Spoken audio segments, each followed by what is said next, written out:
इस वक्त हम लोग तुर्की के ग्रैंड बाज़ार में घूम रहे हैं और मेरा शॉपिंग का बिल्कुल भी कोई इरादा नहीं है, क्योंकि मुझे ना इसको देख के सदर की ज़ैनब मार्केट याद आ रही है। यहाँ पे मेरे ख्याल में बार्गेनिंग बहुत ज़्यादा है, जिससे मुझे तो बहुत ही ज़्यादा चिढ़ आती है। लेकिन यहाँ पे आपको स्वीट्स मिल जाएंगी जो बहुत सारे लोग ख़रीद रहे हैं। उसके अलावा अगर आप कुछ इस तरह की चीज़ें यादगार लेके जाना चाहते हैं, कप्स वगैरह, प्लेट्स वगैरह डिज़ाइन वाली, उसके लिए मार्केट है।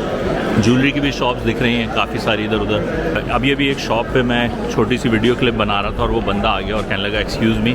मैंने कहा जी। कहता है कि क्या? मैंने कहा क्या?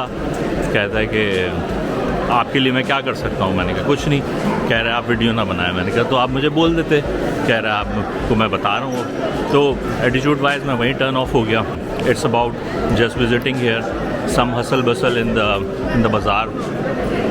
छतों पे कोई इंटरेस्टिंग आर्किटेक्चर दिख रहा है, लेकिन उसके अलावा कोई बहुत इंटाइसिंग जगह नहीं लग रही मुझे कि जहाँ से आप वाकई शॉपिंग करें। मेरा ख्याल है उसके लिए आपके पास बेहतर ऑप्शन होंगे इस्तांबुल में, जैसे कि फोरम है एक शॉपिंग सेंटर, आप बग़ैर बार्गेनिंग के ख़रीद सकते हैं। तो ग्रैंड बाज़ार से इतना ही, फिर मिलते हैं।